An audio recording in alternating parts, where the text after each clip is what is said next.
مولا یا مولا مولا یا مولا۔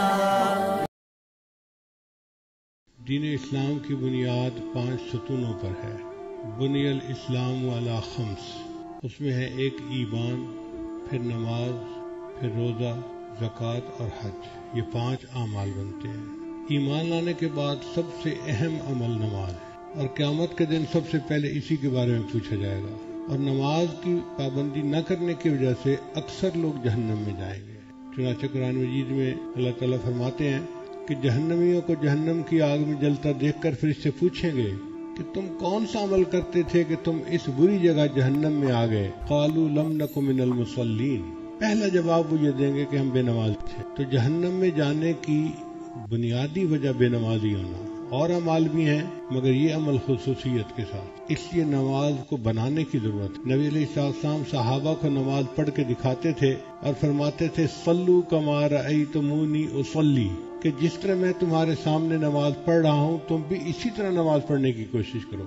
تو نماز کو سیکھنا یہ گویا صحابہ کی سنت ہے، انہوں نے نبی علیہ السلام سے سیکھی، اور ہر دور اور ہر زمانے میں مریدین اپنے شیوخ سے نماز سیکھتے رہے۔ آج کے دور میں ہم یہ سمجھتے ہیں کہ شاید بیعت کے تعلق کے بعد بس تعویذ دھاگے ہوتے ہیں جن سے کام چلتے ہیں، ایسی بات نہیں ہے۔ شاہ اسماعیل شہید رحمۃ اللہ علیہ جب اپنے شیخ سے بیعت ہوئے تو انہوں نے پوچھا کہ آپ کیسے آئے؟ تو کہا کہ حضرت مجھے صحابہ جیسی نماز پڑھنی سکھا دیجئے۔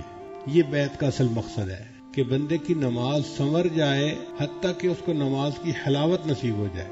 جس طرح ظاہری کھانوں کے اندر لذت ہوتی ہے، بریانی کے اندر اپنی لذت ہے، آئس کریم کے اندر اپنی لذت ہے، اسی طرح اعمال کی بھی اللہ تعالیٰ نے لذتیں رکھی ہیں۔ اگر انسان کا دل صاف ہو تو وہ ان لذتوں کو محسوس کر سکتا ہے۔ ہم نے دیکھا ہے بعض لوگوں کی لذت کی جو حس ہوتی ہے وہ ختم ہو جاتی ہے، ان کو پتہ ہی نہیں چلتا وہ نمکین چیز کھا رہے ہیں یا میٹھی چیز کھا رہے ہیں۔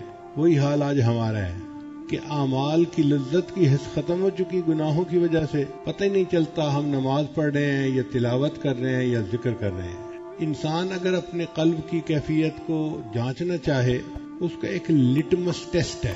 حسن بصری رحمۃ اللہ فرمایا کرتے تھے کہ ہر انسان اپنے دل کی کیفیت کو جانچ سکتا ہے 3 اعمال کو دیکھے۔ اگر اس کا دل ذکر میں لگتا ہے، دل چاہتا ہے کہ مجھے ٹائم ملے، میں لمبا مراقبہ کروں، میں لمبا بیٹھ کے لا الہ الا اللہ کی تحلیل کے ساتھ ذکر کروں، اگر دل اس کے لیے ترستا ہے کہ مجھے ایسا ٹائم ملے تو اس کا مطلب ہے ذکر کی لذت ہے۔ اور اگر مراقبے میں بیٹھنے کو دل ہی نہ کرے، یا مراقبے میں بیٹھتے ہی دنیا کے خیالات، شیطانی شہوانی خیالات، اس کا مطلب یہ کہ ذکر کی لذت حاصل نہیں ہے۔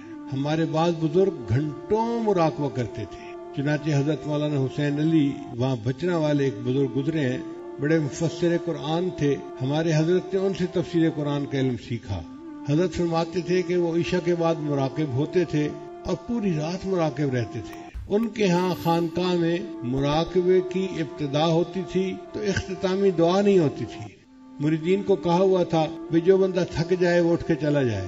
ایک گیا، دوسرا گیا، تیسرا گیا، حتیٰ کہ سب اٹھ کے چلے جاتے تھے، حضرت اکیلے رہ جاتے تھے۔ جب دیکھتے کہ کوئی بھی اور نہیں تو تہجد کی نیت باندھ لیا کرتے تھے۔ پوری رات اللہ کی یاد میں گزار دینا۔ مصر کے ایک بڑے بزرگ گزرے ہیں، سید بدوی رحمۃ اللہ علیہ، ان کے بارے میں آتا ہے کہ وہ 40 دن کا مراقبہ کیا کرتے تھے۔ تو مجھے حیرت ہوئی کہ 40 دن کا، تو کتاب میں تفصیل لکھی ہوئی تھی کہ وہ صرف نماز کے لیے اٹھتے تھے اور جماعت کے ساتھ نماز پڑھ کے پھر مراقب، یا کسی وقت بھوک پیاس کی وجہ سے اٹھتے تھے اور کھانا کھا کے پھر مراقب۔ 40 دن وہ مراقبے ہی کی صورت میں گزارا کرتے تھے، اور اس کی وجہ سے ان کے چہرے پہ اتنا نور آ گیا تھا کہ لوگ ان کے چہرے کی نورانیت کو دیکھ نہیں سکتے تھے۔ تو آخری عمر میں وہ چہرے کو چھپایا کرتے تھے، جیسے عورتیں چہرے پہ نقاب رکھتی ہیں نا پردے کی وجہ سے، وہ اس طرح چہرے پہ نقاب رکھتے تھے۔ ایک مرتبہ ان کے خادم نے کہا کہ مجھے اتنا عرصہ ہو گیا خدمت کرتے ہوئے، آپ مجھ سے بھی چہرہ چھپاتے ہیں۔ تو انہوں نے چہرے سے نقاب ہٹایا تو ان کا مرید جو تھا وہ وہیں غش کھا کر گرا، بے ہوش ہو گیا۔ اور یہی حال حضرت موسیٰ علیہ السلام کا تھا، جب ان پر تجلی پڑی تھی اس کے بعد لوگ ان کے چہرے کی نورانیت کو دیکھ نہیں سکتے تھے۔ تو سید بدوی رحمۃ اللہ علیہ کی بھی کیفیت یہی تھی، اتنا اللہ کا ذکر کرتے تھے کہ 40 دن تک مراقبہ کرتے تھے، اور بعض ہمارے بزرگ پوری رات مراقبہ کرتے تھے۔ کیوں؟ ان کو ذکر کی لذت ملتی تھی۔ اللہ کے بڑے مزے جو بھی چاہے وہ چکھ لے. یہ تو کر کے دیکھنے کا کام ہے. اگر شروع میں لذت محسوس نہیں ہوتی تو استغفار کریں, اللہ سے دعائیں مانگیں اور کوشش کریں. چند دنوں کے اندر ذکر کی لذت ملنی شروع ہو جائے گی. پھر ایسا مزہ آئے گا کہ دل چاہے گا کہ میں مراقبے میں بیٹھوں اور کوئی مجھے ڈسٹرب نہ کرے. ایسے بھی لوگ ہیں دنیا میں جو روزانہ کے معاملات کرنے سے پہلے 2 رکعت نفل پڑھتے ہیں. یا اللہ اب میں معاملات میں بیٹھ رہا ہوں, کوئی بندہ نہ آ جائے جو مجھے ڈسٹرب کرے. تو گھنٹوں ذکر کرنا مشکل نہیں ہے مگر اس کی لذت مل جائے تو. آج بچوں کو دیکھو, آئی پیڈ کے اوپر گھنٹہ 2 گھنٹے بیٹھنا کوئی مشکل نہیں ان کے لیے. اگر ایک بچے کو آئی پیڈ پہ تصویریں دیکھنے کا اتنا مزہ آتا ہے تو اللہ والے جو ذکر میں بیٹھتے ہیں ان کو بھی اپنے دل کی سکرین پہ پتہ نہیں کیا دیکھنے کا مزہ آتا ہے. یہ ذکر کا مزہ ہی ایسا ہے, لذت ہی ایسی ہے. ویسے ایک دستور ہے کہ دنیا میں کسی بھی بڑے آدمی کو آپ ملنے کے لیے جائیں تو آپ کو انتظار میں بیٹھنا پڑے گا.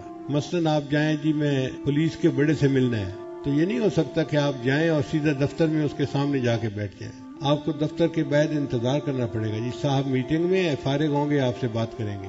تو جس طرح دنیا کے کسی بڑے سے ملنے کے لیے انتظار کرنا پڑتا ہے, اللہ تعالیٰ کا دیدار پانے کے لیے بھی بندے کو انتظار کرنا پڑتا ہے. اب یہ انتظار دنیا میں اگر شروع کر دیں تو ہر روز آدھے گھنٹے کا مراقبہ, 1 گھنٹے کا مراقبہ, میرے وہ جو انتظار کا ٹائم ہے وہ پورا ہوتا جا رہا ہے.